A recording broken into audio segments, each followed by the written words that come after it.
आता आपण 50 रुपयाची मोड पाहणार आहोत.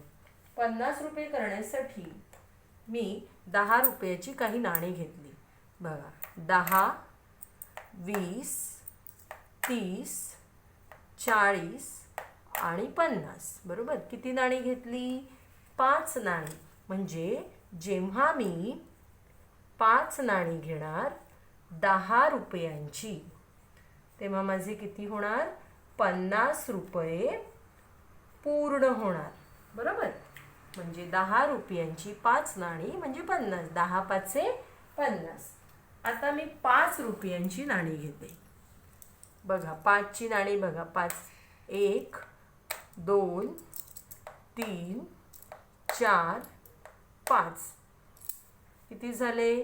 5 एके 5, 5 दुणे 10, 5 त्रिक 15, 5 चौक 20, 5 पाचे 25, 5 सहा 30, 5 साते 35, 5 आठे 40, 5 नवे 45, 5 दहा 50. किती नाणी घेतली मी? 10 नाणी घेतली. किती रुपयांची? 5 रुपयांची. म्हणजेच 5 रुपयांची 10 नाणी म्हणजे 10 पाचे 50 रुपये. अशाच प्रकारे मी अजून 2 रुपयांची काही नाणी घेऊन मी 50 रुपये करू शकते. मला 50 रुपये पूर्ण करण्यासाठी 2 रुपयांची 25 नाणी घ्यावी लागणार. कळलंय? 2 रुपयांची मी जेव्हा 25 नाणी घेणार तेव्हाच 50 रुपये पूर्ण होणार. आता माझ्याकडे 2 रुपयाची एवढी 25 नाणी नाही आहेत, म्हणून मी तुम्हाला एकच नाणं दाखवते. ओके. याचप्रमाणे मी जर 50 नाणी 1 रुपयाची घेतली तर 50 रुपये पूर्ण होतील. आले लक्षात?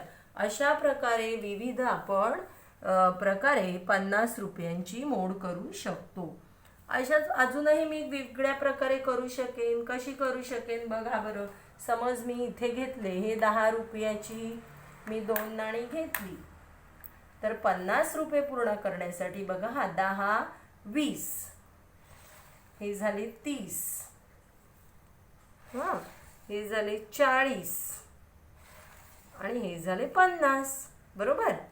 म्हणजे किती नाणी घेतली मी?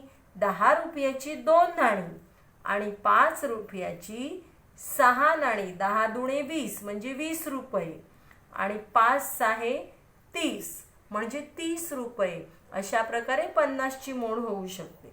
अशा विविध प्रकारे आपण 50 रुपयांची मोड करू शकतो. आलं लक्षात?